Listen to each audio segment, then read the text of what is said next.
Assalamu alaikum everyone. Welcome back to another episode of the Medical Talk. Today we have someone with us who is here in Pakistan after 1 year of working in the UK. We have Dr. Sanober Jamil, who is a graduate of Ziauddin Medical College and is working in the UK as a surgical junior doctor. And I'm very excited to have a conversation with her and talk to her about everything that's happening in the UK right now and how Pakistani medical students can go to the UK. Thank you so much for joining us, Dr. Sanober.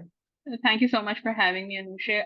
Walaikum assalam, everyone. I'm so glad that I could be a part of the first such initiative for Pakistan, which I'm so happy about. Dr. Sanober, when did you move to the UK? What has that move been A like? little.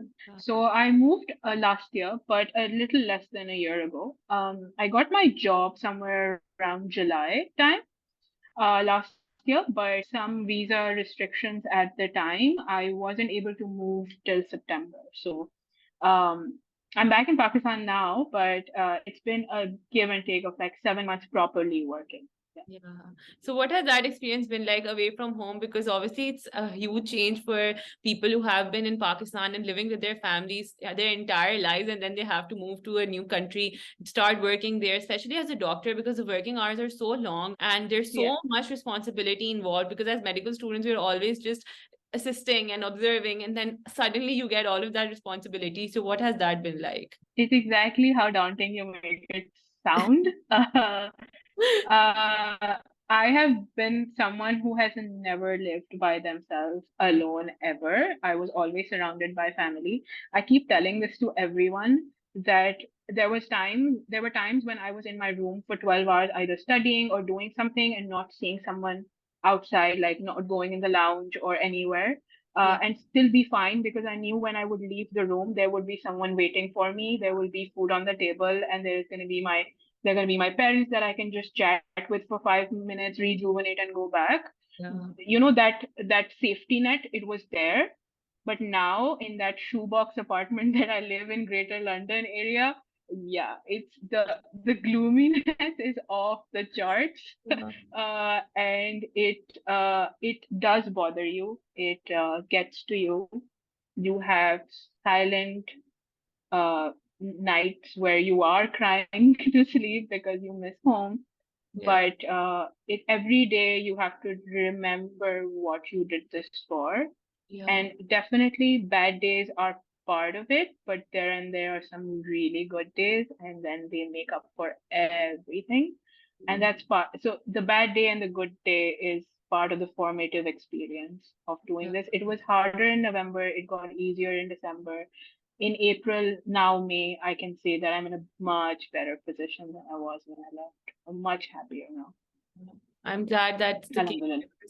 Alhamdulillah. Because I think it's such a Yeah. big move for people who are moving from here, because I completely relate to what you said. Because whenever I'm studying, if I have to take a break, I'll go out, roam around in the house, talk to my Mhm. sisters, talk to my parents, and then come back and start studying. But living Yeah. alone is obviously very difficult, and I'm sure it must get isolating at times. But then again, I think it's important to move out of your comfort zone sometimes to do bigger things in life. Yeah. Yeah. There was also that part, and there's also that part where you said that, you went outside, spoke to your family, and you come back in with a fresh mind. I'm in a developed country, which was always the dream. I'm living in London, which was always the dream. I can actually head out and see such beautiful things that I always wanted to see and take that as my break. But even that pales in comparison to Yeah. family, Yeah. and pales in comparison to companionship and having people. And that is exactly what happened with me, because I was in London. I am in London, but is it enough? So I'm trying to get out more and doing a lot of more those things. I think I'm happier than most people because I tend to just spend a lot of time with myself, and I'm happy when I do that. So Yes. Alhamdulillah for that feeling. But it takes time. It takes time. Yeah. It takes its sweet time. Yeah.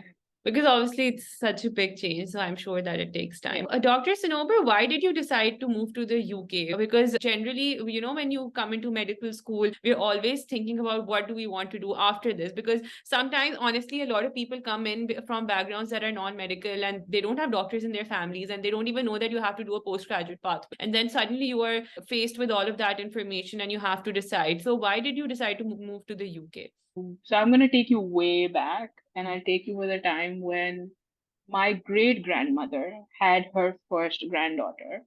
And it's a very Sindhi cultural thing that we have a name day.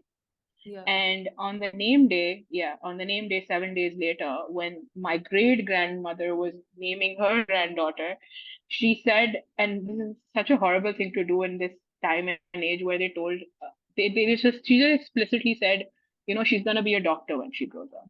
Oh, Okay. yeah. And yeah, and now if I look back at it in 2020, that's such a horrible thing to do to someone. But she said she's gonna be a doctor, and she lived by that. She lived by that principle, and she became a doctor. And she's a doctor in the UK now. She's very successful. She's my aunt, Okay. and and the same fate was repeated when I was born. Yeah. When my grandmother on my name day said my granddaughter is gonna be a doctor, and my mother was over the moon because that was my mother's inclination and that was my dad's inclination, and that's all they wanted from me ever, that she's going to be a doctor. And I keep telling this to everyone that I speak to when I tell them about my profession, that it's okay that they did that. Yeah. Okay, it jo hona tha ho gaya. Like, so whatever they wanted to do, it happened. Yes. But my parents got very lucky that I also had the same inclination. And Yeah. had they not, this Hmm. wouldn't have ended well, Yeah. because that is not the right way of doing uh, this, Yeah. Deciding choosing your careers. child's career. Yeah, living vicariously through that. Yeah. Luckily, my father is also a doctor, so he always understood the difficulties it would come with the profession. Yeah. But he was always very encouraging, and he was always very supportive of which specialty I wanted to do. He wanted me to be a doctor. There's no qualms about that. But he also was very understanding that maybe if I want to choose something that gives me a better work-life balance, I should definitely go for it. Mhm. So that was also something that he instilled in me. And my mother was always over the moon anyway when I chose medicine. So there was that bit. Uh, I have always met three types of medical students in my life. This might be a stereotype for you, and I might be completely off the charts about it and completely wrong, but this is my personal observation in the past 7 years in medical school and then work life. I've met three types of medical students. There's type A that always wanted to do medicine. That was all they wanted to do. That was what they were good at, and they didn't care about country. They didn't care about institution. All they cared about was the job. Um, And I've met certain people, those people, and they're happy here as well in yeah. Pakistan. They're happy abroad, and they're happy in the US, UK, Canada, Australia. Send them anywhere. They're just happy with what they're making and where they are. And I Yeah. really appreciate such people. Like, these people are the kind of people Genuinely. you get Yeah. inspired. Yeah. Yeah, you feel happy for them. Their passion is electrifying, and Mhm. it's so infectious. Yeah. And then there is type B, people like me Yeah. who who were good at sciences, very good at studies throughout school, had an inclination. Their parents wanted them to do it. So they thought that, oh, I don't have any other option that I think is lucrative Yeah. enough, so might as well just get into medicine because that's all I know, Mm. you know? Yeah. And then type B also has two subtypes, which we'll get to. Yeah. But type C is my favorite subtype because those are the ones who ended up in med school just because their families wanted them to, not because they Uh, wanted to be there. And they realized that this is definitely not for me. yeah. After coming in med school, realizing it takes a lot to Yeah. do this. Like, not for me, not cut for this. And it's good that they have that realization, because Mhm. this field requires you to have some level of passion to do Yes. it. So they either complete their studies and then start paving their path towards something more academic or completely different. Mhm. Uh, which I've seen also. One of my closest friends decided after medicine that they wanted to have a business. So they're doing a business and they're pretty damn good at it. Yes. And then there are people who decided to do an MBA. or Yeah. they wanted to stick to medicine because they like sciences, but they want to do the clinical aspect of it, so they decided to go to Public uh, health and public health, yeah. public health, community health. So, or some people just become podcasters. So it's a lot to do with just, Yeah. and that's great. Good for them. I wish I had the capabilities to do all of those things, Yeah. right? So what so when it comes to type B, I am type B. I like medicine and I like my career. I think I made the right choice. But within med school and after it, and this is a constant discussion we have with a lot of Yeah. my peers, is that Yeah. this is constant crisis where we think, is it worth it? Yeah. Should I continue doing it because I've invested so much in it that now it's too late to change? And Yeah. that's that fear that holds you down. And whether the end goal is worth it all. So in med school, I realized, yeah, it is. I have an inclination, I like it, I'm good at it, but it's very hard work. Yeah. So I did the hard work, and I put the hours in, and I was good, and I graduated with distinctions and all those things. But looking back now, I think that I missed out on a lot of opportunities to have fun and live my life when I was at my prime. Yes. Even in England, after achieving everything I've achieved in my checklist that I wanted to tick off, am I still the happiest? Is this what it was supposed to be? Is this how I was supposed to feel? Yeah. So Yeah. these things happen to you, and these things happen to you, and then even then, some people move away from clinical and become academic, and this is also a journey I would like to speak about at this point. Yeah. But for now, why did I choose the UK? So for the UK particularly, everyone in med school, that the med school I went to, I graduated from Zauddin, and everyone, there were blocks, and the biggest block was a pro USMLE block, which is 90% of them. Yeah. There was a Pakistan block that doesn't want to leave the country, and then there was a UK block, which Mm. was two people, me and Dr. Madeup. So Oh, you have already spoken to her, yes, yes. but then yes, you have spoken to Uh, Paya, and yeah. these are the only two people I know, like in my circle, and there Okay. might be other people, but I have always felt that it was me and her who were we were very UK Yeah. based. Like we were always, this is what we wanted to do, and we had our reasons. We both had our reasons. Some of those reasons were exactly the same reasons. Mine were very in my heart are still those the same reasons, and they still continue to stay. I did Yeah. not come in any peer pressure to change. There are days when you think, oh, every 90% of people are doing a USMLE, maybe that is it. Maybe I am making the wrong choice, which happens to all of us at Yeah. some point.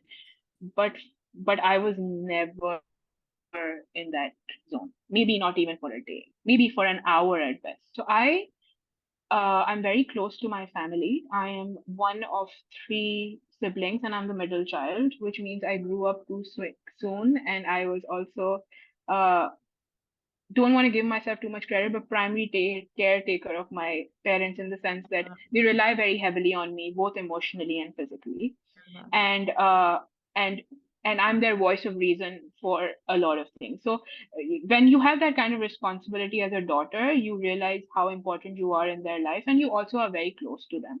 So for me, the reason of choosing UK was a closer flight home, which is number one. This time I've come back in 12 hours, and I think that is reasonable enough. The distance was very important as to where I would go. The second thing was that I wanted a work-life balance that I feel, and I've spoken to people in the US, is very hard to maintain. Uh, if I'm speaking of it right now, it was exactly how I had hoped for because I work an average of a 48-hour work week, which is nothing. Yeah. I did 48-hour calls in AKU when I was Yeah. working. So that's the difference of how much I'm able to give myself and Mm. uh, people around me and the people I love and the things that I love doing. Yes. So work-life balance, um, my parents and how close I would be to them and just take hop on a flight and come here in no time. Um, I was inclined towards surgical. Mm. It's a longer pathway, but it is relatively less, let's just say, less impact on your mental health to get there. Yeah. Yeah, I'm not saying, I'm not going to say easier, because the benchmark for easier is different for everyone. I never use the word easier to get there, because it's subjective. Easier Yeah. is and difficult is subjective. I Mm. will never say that. But definitely longer training, but you need to invest less in Yeah. terms of this to get there. Mental, And mental then, health. Yeah. yeah, time and mental health Yeah. also. Yeah. Cheaper, cheaper. Mm. Money matters. We went to, Alhamdulillah, self-finance was well taken care of. My Mm. parents could have completely funded my US journey. Mm. That would have been taken care of. But I didn't want to put a burden on them to pay the exact amount they paid for my med school for two, like three exams, US clinical experience, postdoc, all of those things Mm. within the year or within 2 years that they just paid for. Like, I didn't think that kind of money was worth it Yeah. from their pockets. Mm. I'm earning now, and if I want to move to the US, I would, if I one day decide I want to move, I want to do it with my own money. I don't want to put them through that. Yeah. That was a third reason why, a fourth reason why I didn't want to go to the US journey. And I also liked the UK because everyone in my family who is in the UK, they're all doctors. And Yeah. there is a sense of familiarity. There Yeah. is a sense of guardianship. Even if I'm not talking to them, I know that they're there. So there's a lot of, and not that I utilized that in any way to go, but it's just, it's the sense of familiarity is very Mm. important. I mean, it was not uncharted territory for me, you Mm. know. Yes. So all these reasons were so strong since first year, second year, third year, fourth year, fifth year, that I never steered away. Mm. I never steered away from it, and the US never seemed like the option that I wanted to consider. There was Yeah. also the fact that USMLE required me to take my exam while I was in med school, Mm. so that, I know a lot of people take it after med school, But but if it's if it, yeah, it's considered, it's considered, if you want to do it the way, the way the way you want to get independent very quickly, yes. then and not be jobless, and not waste years and all of those things. Since I wanted to do all of that, I didn't want to do all of that. I would have to start studying in third year Hmm. for USMLE, or like second year for USMLE. This is when USMLE step one had a score. So this, we're Yeah. talking 2016 Yes. or 2017. So uh, I am the sort of person who can't do two things at the same time. Like, med school itself is A a lot. journey, a hard one. Yeah. Exactly. It's too hard already. And I wanted to give it the time and energy that was already taking out of me, and I could not do another exam Yeah. during that time. You Mm. should be aware and completely self-aware of your capabilities and what you're capable of doing. And I think that's part of the reason why we make any choices we have to make, Yeah. Hmm. right? So all of these reasons, as stated, are the reasons why I chose the UK. Uh, at the end of this, you can ask me whether it was worth it. I did a Q&A on my Instagram, the Medical Talks Instagram, and a lot of Yeah, people actually wrote that, is it worth it? But we'll I get think to that. in the sense of clarity is also very important, because I feel like a lot of people come into that peer pressure. You're talking about the USMLE and the step one, and obviously there's the big American dream concept that we have been seeing in TV shows and movies that Yeah, we've been watching since we yeah, were teenagers. So it is a lot of yeah. peer pressure. So what's something I want to add to this, Anusha, is the fact that when I used to speak to people and ask them, why do you want to do the USMLE? क्योंकि सब कर रहे हैं, everyone's doing it. That Yeah. is not reason enough. That is never reason enough. You Yeah. need to see the work that it will take, because Mm. I don't want to take names and say how many people did this. But when I was saying that there's a block of 90 people out of 100 who want to do USMLE, 40 or 50 of them are now in the UK Oh. because they realize, this is my Zaudin batch, they Yeah. realize that maybe this journey wasn't for them. Their reasons weren't concrete enough. They weren't ready for what they were saying. Yes. Yeah. You are saying you want to do this. Mm. You are saying because everyone is doing this. There is that American dream. There is all those things that you said. You want that US nationality. You want to live that good life. You want to go to LA beach. All of those things are valid reasons, but they are the work that it takes to get there. You are not self-aware of how much you're ready to sacrifice for it. You're just saying it because everyone's saying it. And I think I was very self-aware at that time, and also very self-aware. And I Yeah. think that can make and break whatever career choices you're taking, because that wastes a lot of time. Hmm. It wastes a lot of time. It Yeah. wastes so, like, it is money. I know so many people who, I respect people who are taking both as parallels, who are taking both the USMLE and PLAB. I really respect those people because they have the ability to juggle and not be and not at the behest of their mental health. They're doing pretty well for Yeah. themselves also. It's always good to have a backup plan.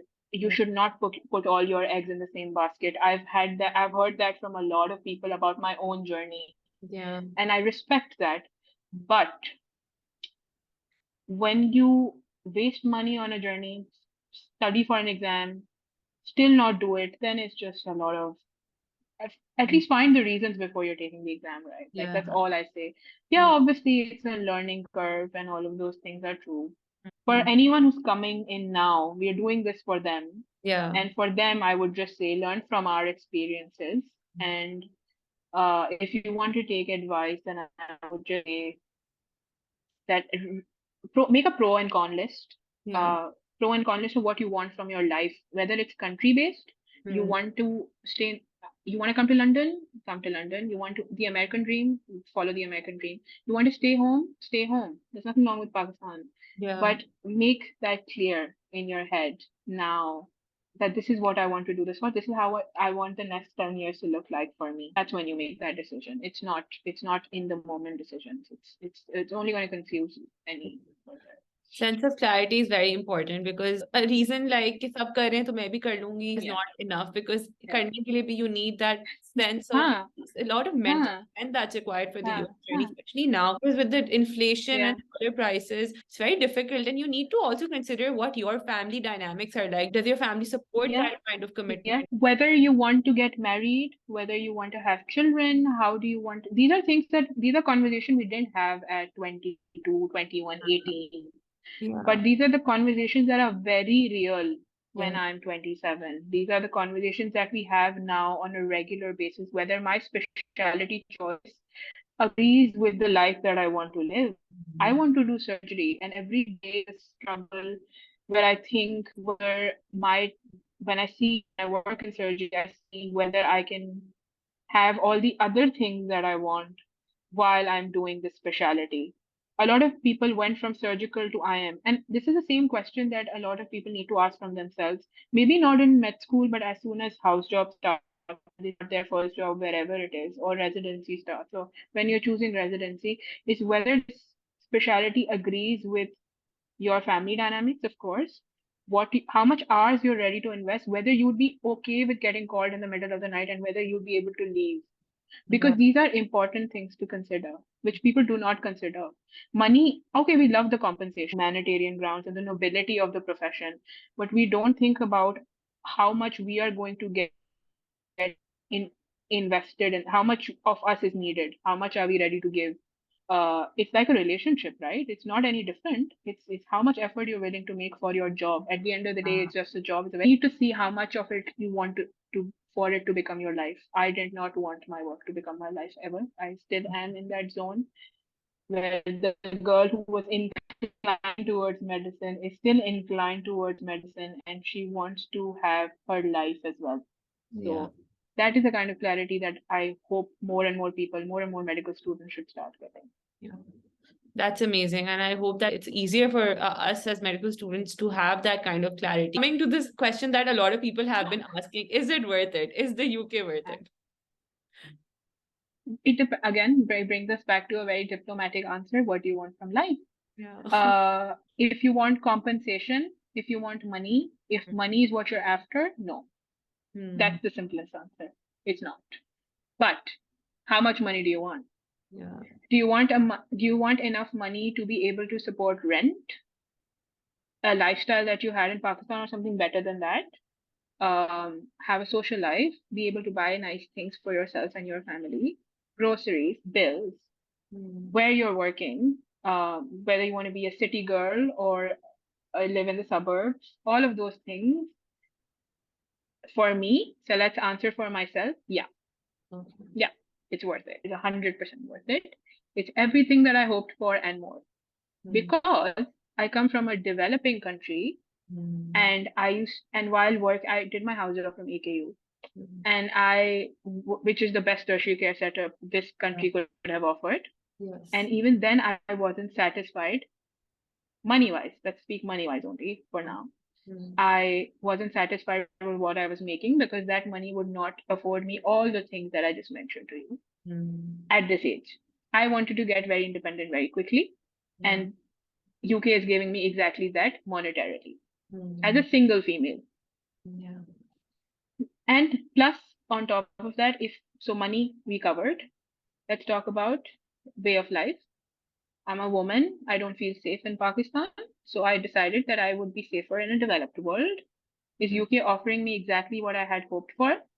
1,000 times, yes. Now let's talk about work-life balance. I'm not in training yet, just by the way. We'll speak about that because my first job was supposed to be non-training.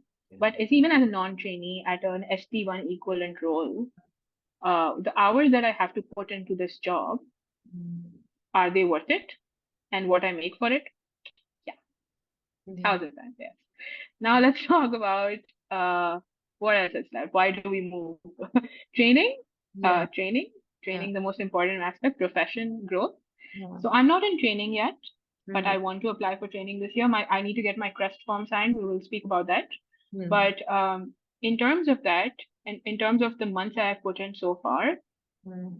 and comparing it to what I know, Mm. which is Pakistan, the only comparison I have, I think I like it. I like the pace. I like how laid back it is. I also how much at the end of the day, what you learn, what you do is in your hands. No one's gonna come and give it to you.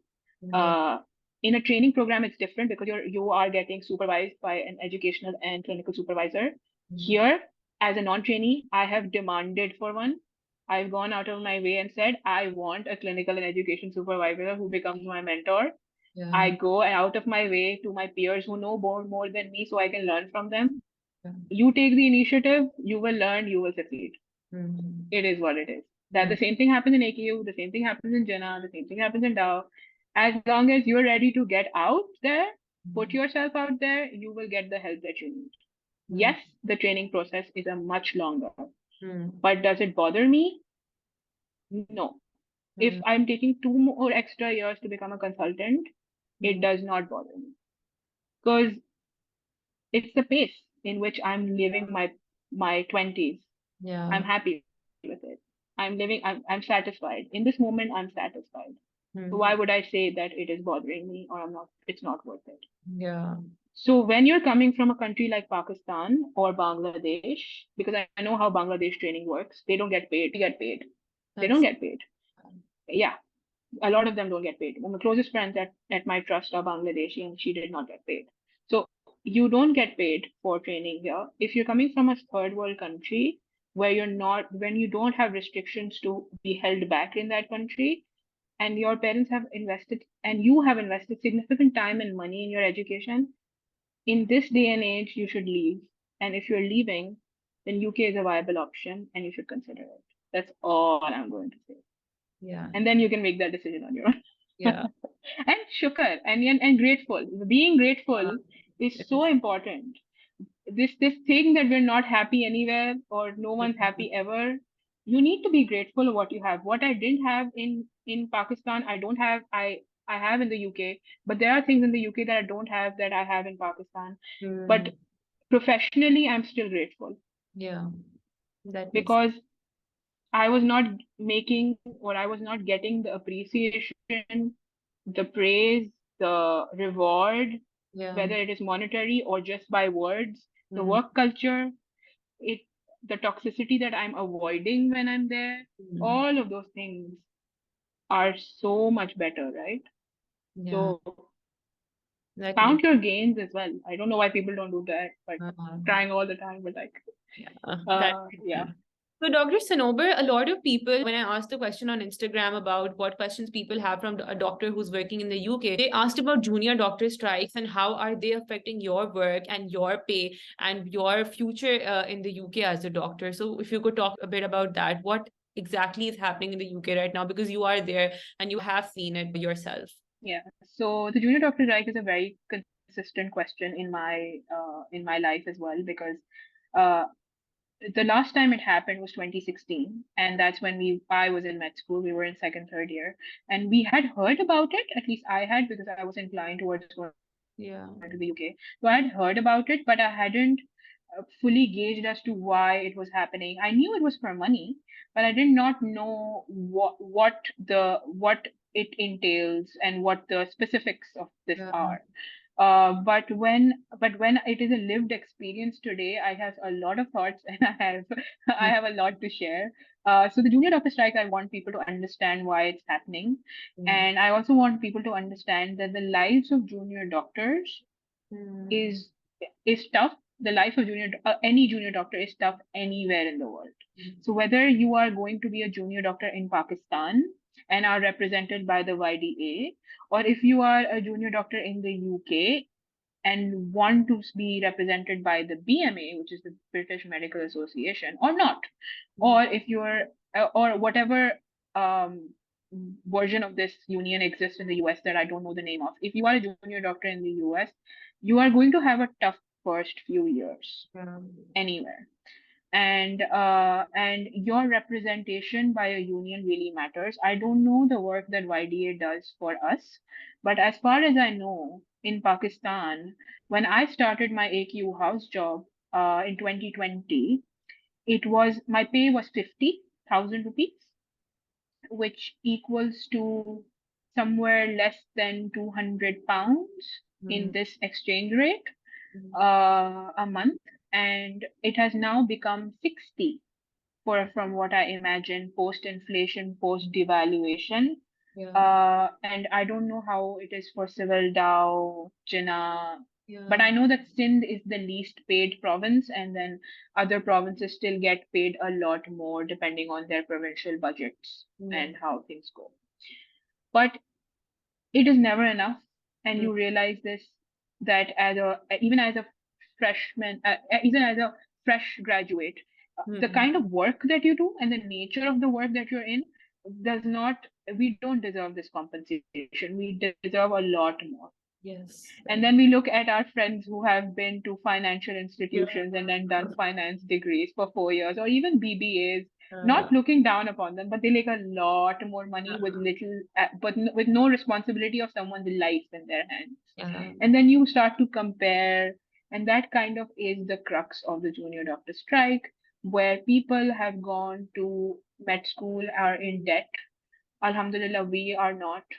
There are people who are not. We get self finance, and we also get merit based seats in Dow and SMC and these colleges, and we study for basically for free, and we are in a much better position financially when we are. But there are medical students within the UK who've gone to really good schools and now are in debt, or were able to afford it, but now as F1s and F2s are making the same kind of money that someone who works in Pret would, or someone who's working in the financial industry as a start job, or someone who's working as someone who's by what Pret I mean like is working as a barista, or Mhm. it's not the first salary that you make is 14 an hour, Mm. 14 pounds an hour, which is less than a lot of people, Mm. and a lot of people with much less, I'm not saying lucrative or important, but I'm saying much less response health, and having someone's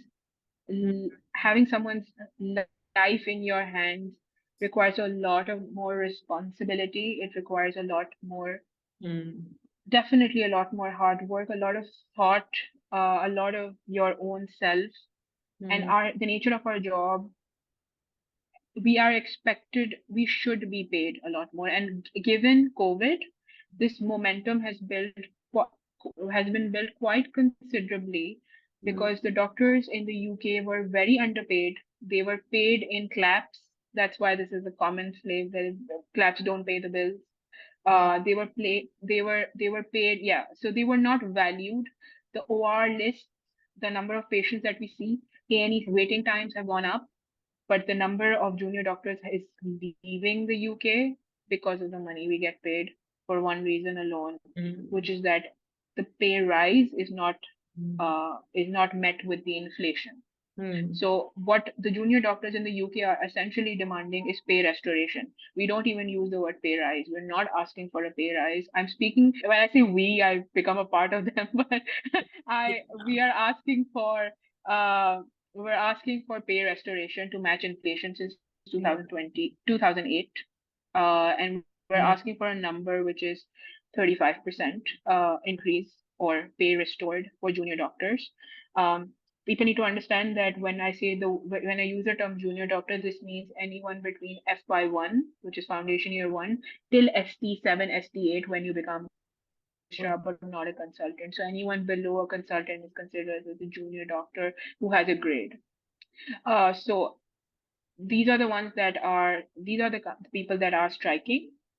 It was a bit daunting for me initially because I entered in a phase when we were had agreed to junior doctor strikes, and the first thing that IMGs worry about is visa status, Yeah. and everybody was panicking, and we didn't know what we were going to do, and everybody was thinking that maybe just to please people or just to please their workplace or just to please the immigration or the home office, they shouldn't strike, they shouldn't get into trouble.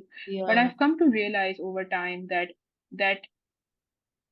that's the difference between this country and that country, Hmm. where unions are respected and it is respected that your decision is made by yourself and that you make the right one. So I think that my trust would respect me more if I strike and I am taking part in an initiative that is in my favor with the rest of my colleagues. Because at the end of the day, I have to work with these people. I cannot be the only one coming to work while the rest of my Yeah. colleagues are losing pay and are at the picket line and are fighting for my pay to rise as well, Yeah. right? Yeah. So that is one of the reasons why I was a part of the junior doctor strike, and I was represented. I bought the BMA membership to be represented by the BMA as an IMG because I wanted that protection. The BMA was very clear about um, what my the rules are immigration wise for me, and my trust was very clear. My trust has been very supportive of junior doctor strikes. They have not enforced us to come to work. I'm speaking for my experience. I can't speak for Yeah. everybody else's. But strikes essentially mean that you don't come into work for X number of hours that are laid for you, that these are the number of hours junior doctors will not be on the floors.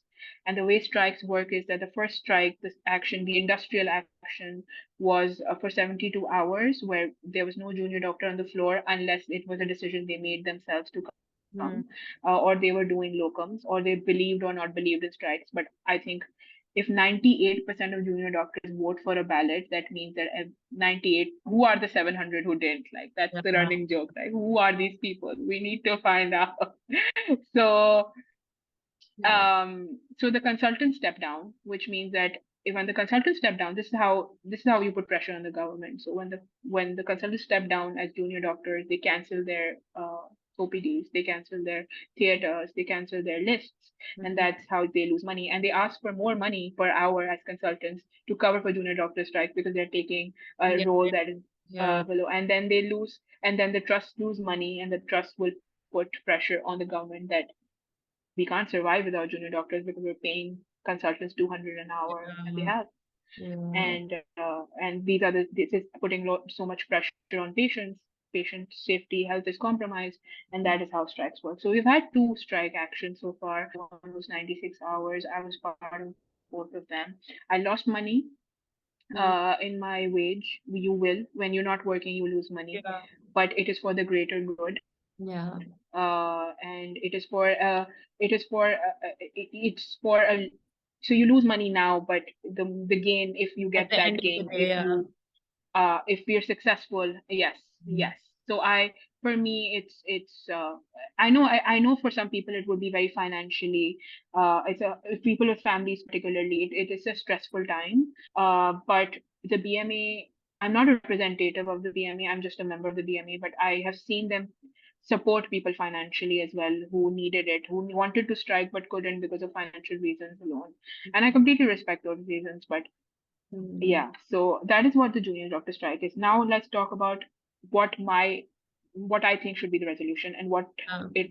how it impacts someone who just hears about it in the media and is getting scared. Or is Yeah. junior doctor strikes? Should I even be coming to this country? Especially for second year med students I who are would just thinking about coming to the UK right now. yeah. We're not striking for life.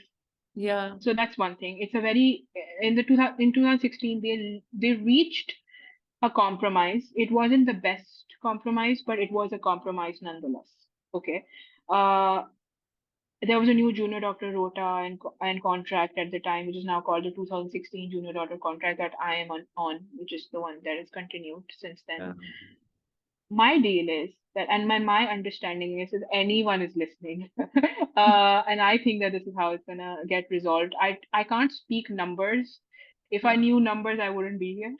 But I if I were to speak resolution, then I feel 35% might be an overreach. It's too Mm, much to ask. No government is going to give you everything that you're asking for. It's not financially responsible or possible mm, to come to that compromise. But Steve Barclay, who is our health and care secretary, he has been negotiating with the BMA, which is our representation as junior doctors, and they feel his statements are that it's too much. It's as nicely I can put it, it's too much. yeah. So what I understand from this is that we might call a third strike action for Mm, much longer to put more pressure, or we can enter dialogues where we negotiate. And I think negotiation should happen in the sense that they agree for pay restoration, but over the years. So, for example, if you're asking for 40, then you can ask for 20 or 15 this year, then 5 next year, and the year after. So that makes more sense in my head because mm, I understand both sides of the coin. yeah. Anyone who's angry probably doesn't. But anyone who is thinking a much more rationally needs to realize you can't get everything that you want, Yeah. even as a junior doctor. I think that negotiation should happen and negotiation would happen. Now, someone who's taken PLAB 1 or PLAB 2 and already on this journey, Mm, I don't see why you're worried, because before, when you were coming, you were get as an F2, if that's how you're starting out, you will make 2,800 to 3,000 pounds a month as a single person and you'll be fine. Yes, yeah. it's less, but you already knew that. You Yeah. already knew that when you were taking the exam that this is what you will make. So Yeah. the strikes will only benefit you because when you come, it's going to be 3,500 or 3,200. So Yeah. it's no reason for you to not come. Yeah. So It's not I like don't even people understand are why just going to stop your wearing life is not, it. Yeah. junior doctors are not going to drop out and Yeah. not do this. No Yeah. one is going to start no one is going to, it's not going to be, yes, people are leaving for Australia, Middle East. I understand that. People are thinking US family, yes. But the UK will never run out of jobs. Yeah. People will not stop getting sick. Yeah. Yes, it's going to be annoying. Yes, it's going to be 72 days at the picket line or at home, not doing anything. Your training might suffer, but it's Mm, a very momentary thing to happen.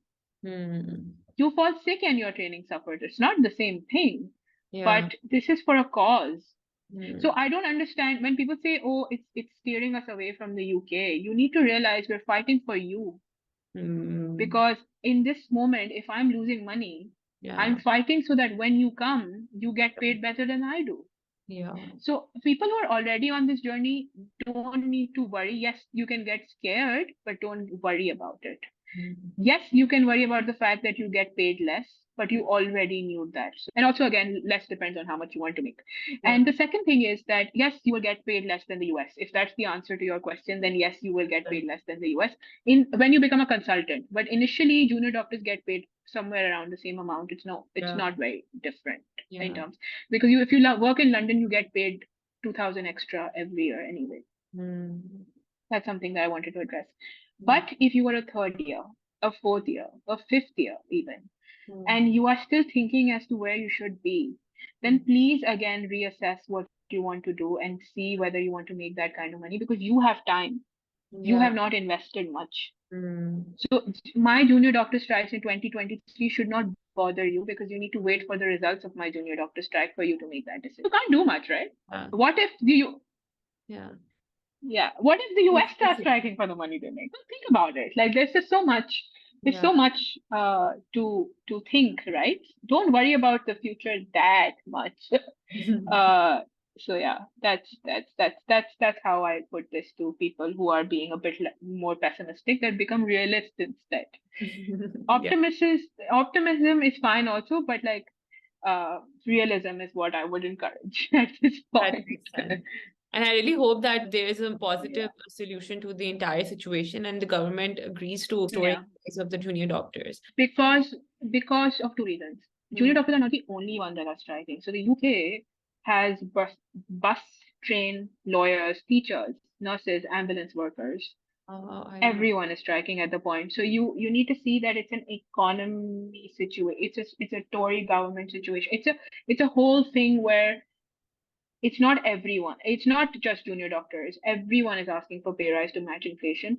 And inflation is a reality for not just the UK. It's a Also reality for for Pakistan and all. you in the moment. Yeah. It's a reality for everyone. Mm. So if this reality is uh, UK is just one of the countries. It Mm. just happens to it's in the US as well. So if this is the kind of thing you want to get put another thing you want to add on your things to worry about, then please go ahead. But I'm I'm I don't want to sound like I'm coming from a place of privilege. I'm just saying putting facts out there where I want to tell you that as a third year medical student, don't worry right now. Yeah, that makes sense. So moving on, I just want to cover one part where a lot of people asked about getting jobs after the GMC registration and what the process is like. Medical students we want to address first, and I would say that anything that you have on your CV that you're doing because you want to do it, Hmm. versus because everyone else is doing it, two different things, right? So if Hmm. you are someone who's doing research just so they can match and not really invested in that research, it's not quality research, but you just put your name there, fine. You want to do that, you can do that. I was never that kid. So Yeah. I never did research because I want to do research. I was never very research inclined Yeah. in the sense that that was not the first thought that used to come to me. I wake up in the morning, I want to do research. So if you are research inclined and you want to do research and you want to become part of good research, you want to go to the US, good, do it. For the Hmm. UK, yes, research counts, but you don't need X number of publications Hmm. to get a job in the UK. Yes, however, what the UK really demands and sees is whether you will adjust into their system. And they really give a lot of importance to audits. So Hmm. that's a very different thing in terms of what UK requirement is, where Hmm. you can do an audit, where you can. So what the NHS usually ends up doing is when we do a lot of research in as trainees and non-trainees. I'm a part of them, so I know that we do a lot of research, Hmm. but we also do audits which are improving of just our system. So Hmm. audits are basically setting national guidelines of how NHS trust should do certain things and how certain things to happen. So we are NHS is a very self-correcting mechanism. Like we keep finding improvements and quality improvements for the NHS, not medicine as a whole. Maybe sometimes Yeah. medicine as a whole as well. Some audits are medicine based. Cleaning your own situation, right? Yeah. So audits is something that I would say medical students should really research on, think about doing, and they're very easy to do. Hmm. So when your clinical year start, I think you should start doing audits instead. Hmm. Yes, be get a research publication. Know how to do it because you'll have Yeah. to do it eventually. Definitely do it. I will never discourage someone to have more points on their CV. It is a Yeah. very important thing for training. When you apply for training, you need a research publication. You Yeah. definitely need it. But the cutthroat nature of it, you need 15 publications to get into the US. I no, not for the UK. I wouldn't say that it's the same kind of demand. But I would say quality in terms of audit and quality improvement projects would have better impact on your job application than a research would. A research would be an additional, but an audit would stand you apart. That's the best way I would put Yeah. it. That makes sense. It's a very daunting process and it is a very scary process. It's something that you don't have an answer to. You have an answer to everything. You have an answer to your PLAB 1, PLAB 2, PLAB GMC registration. You know there is a result and when it's going to be. Hmm. Uh, Unfortunately, the job process for a non-training job is can You can get a job within the week, and you can wait for a full year and you would be jobless. But there are things about this that you can change, which I have actively been mentoring people for and helping people with, and spending my days doing on my nights fixing job applications. So I can give you a few tips and tricks about how to go about this. Um, so the job application starts as soon as you get your GMC registration, but the job application can start before you get your GMC registration and as soon as you pass your PLAB 2. There are three to four websites where you can start. And my first advice to anyone who's applying is that do not restrict yourself in terms of location unless it's something that you can't change. Your spouse or your family is in one part of the region, then it makes sense. But if there is anything, or if anything is holding you back in terms of region, then weigh those options accordingly. Holding you back, and just the idea, oh, I want to work in London is not good enough.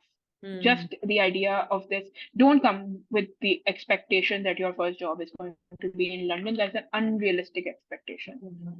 Okay, so that's the first thing I would do. The second thing is, the advice is that you your application as soon as you pass PLAB 2.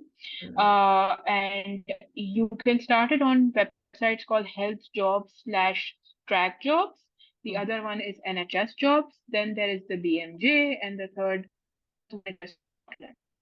So all these four, I would say, are the ones that you need to start your applications with. The NHS application looks very different from what the ERAS application for the US looks like, or the US anything application. That is a nationalized match process. Here you need to be selling yourself with words. So here it's not just a tick box of X number of audits, X number of competencies, X number of these. It's a lot of selling yourself to make it look like you are exactly who they're looking for. So there's a lot of wordplay. A lot of wordplay and selling yourself in for to fit into their particular trust. So every application needs to be unique. Every application looks like it was targeted for that trust only.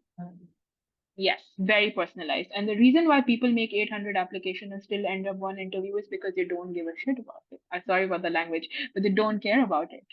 Right? They don't worry. They make very generic applications, and they make an application for medicine and send it to surgery, and they think that they're going to get a call back. I will not call you back if I know that your application wasn't made for my trust. It's really that simple. If I'm skimming through 150 applications a day, then I need to know if you're using the words that I want to hear, or and stuff. So so my first advice about applications is that with every job advertisement, this is also very time consuming. So you need to be very patient. But once your first good application is cracked, getting the job should be the easiest thing. And then there are other factors that contribute. I want to add here that I did a clinical elective, not a attachment, a clinical elective in fifth year medical school, uh, in obs-gynae and general surgery for about 8 weeks in Yorkshire. This was a result of 2 years of constantly trying to get a visa for it. Third year got rejected. Fourth year I couldn't get it. Fifth year I tried my hardest and I got it, and I went there to do it because I wanted to reiterate and affirm that the decision I was making to go to the NHS was right. So I wanted to experience it. So I wanted to work in the NHS before I wanted to do this for life. So, and thank God I did that because I got exactly what I wanted. I liked it there. Simple. So that's why I'm here. But I wanted to add one pointer to my CV called the NHS experience as well. And I wanted to invest in that. So I did it. And I'm glad that I did. And but it was in 2019 or 20, and I applied for a job last year. So it was a gap in the middle. The entire house job period was a gap in the middle. So I didn't think that it would be worth much. And I feel like still till this date, I don't think that is what got me my job. I think that the quality of my application and how much effort and work I put into it is what got me my job, and very quickly. So if you're asking me my timeline of getting a job, I applied on Eid al-Fitr and I had a job offer in Eid al-Azha. That is my Oh, turn. that's I amazing. keep telling that to everyone because exactly that's what happens. What you do is that you make so you when you go about the NHS jobs, or let's speak of track jobs, there's going to be a job advertisement. We Yeah. have two attached PDFs. Yeah. One PDF is the job description, and one is a person specification. The Mhm. person specification is to tell you that this is the kind of person we're looking for and whether you fit into that criteria. There is an essential criteria and there is a desirable criteria. If you fit into the essential criteria, you still have a very good shot. But if you had things from the desirable criteria as well, then you have a better shot than most people. Then let's talk about are expected out of you. They are giving you everything in written that you can manipulate, Hmm. change, paraphrase, and use in your accord. Yeah. They are giving you everything. Yeah. All you have to do is on track that there are some portions of the track that does not change. Your work experience will not change. Your um, education history will not change. The exams you've taken will not change. The researches you've done will not change. But what you can change with each application, so you fill a stock application, which is the things that don't change, but there are things that will change for each job that you apply for. So don't restrict yourself in location, don't restrict yourself in speciality. And once you start applying for it, then you change each application according to those specifications they're asking for. For Mhm. example, they're asking for IT skills. So Hmm. I've worked in AKU, and AQ's IT skills mirror the NHS exactly the way they are. Like there was no difference. When I came to NHS, I realized, oh, I've done this for the last 1 year. I learned the NHS system in a day because Yeah. I'd done it in AKU. So if you are from an institution that runs on the EPR or the EMR and has on electronic records and does a lot of things electronically, talk about it. Hmm. Talk about it. I've done it in my home country. I'll be a pro at it when I come to you. So it's a very easy conversation to Don't have. need to teach me. I already know. Then I already know it. This is what I did. I did EMR. What you can do is you go on the internet and see how the NHS IT system Hmm. works, and you Hmm. can mention that oh, I know how to I know how to check radiology reports online. I Hmm. know how to access patient records online. I know how to do a handover online. You can write these things because you technically do know how to do it, and that's how the NHS works, right? Yeah. So this is one bit of it. Then let's speak about honesty. I Hmm. want an honest doctor to work for me. I want someone who's reliable. How do you elaborate on these qualities and talk about yourself? It's a lot of self praise, but that is how it works. You know, I've always gotten this beautiful learning from working in the UK that you can be really dumb. You should don't have to be smart. You can not have a degree, but your networking skills and how you sell your soft skills is how you get a job abroad. You Yeah. don't get Asians get a job by ticking lists, by lists. That's how we get jobs. We Yeah. achievements. Academic headspace only is all we know, and Yeah. that's how we get jobs. Abroad, people don't get jobs like that. People get jobs by conversation. They Hmm. get jobs by selling their soft skills. Yeah. So that is what you're supposed to do here in Yeah. this sense where someone is asking whether you're reliable. You Hmm. write a story about when someone depended on you and you were reliable. So Hmm. for me, I mentioned about an old age patient whose whose daughter was working with me and Hmm. he arrived to the ED. I'm just giving you an example where a patient arrived to the ED. He's an 80-year-old gentleman. His daughter is my colleague. She can't come see him ethically because she is the daughter and I'm the physician. She just asked me on a night shift, can you please go and check on my father overnight whenever you get time? Because he tends to only eat with my hands and no one else is. I'm the one who feeds him. So can you just go and do that? And when I got time at 4 a.m. in the morning, I went and saw him and and asked him if he was hungry, and he said he was thirsty. So I got him water, and he drank that water. And the next morning, I'm just going to briefly tell you this, but the next morning, the father had spoken to the daughter, and she'd left me a bouquet after my shift, saying, "Thank you for taking care of my father." How is this difficult? You Yeah. have done this. We have done this our entire lives. Yeah. This the thing is, we don't think about it. Yeah. But that's also because we think, oh, we've done something nice, we should not talk about it. Mhm. where you made a mistake, you bled the wrong patient, Mm. and you told your ward resident or you told your seniors, I bled the wrong patient. You did a duty of candor. You told the patient as well that I bled you wrongly. Then you tell the right patient that I need to bleed you. And then you tell your consultant that this is what I did. So, honesty, you've done it. We've done it all the time.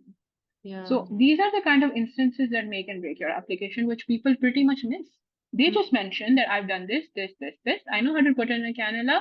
I know how to take bloods. Everyone does. We all know how to put Mm. an NG tube at fifth year, final year. We've been taught over and over. We've passed multiple OSCEs. We know all of this. They know that you know.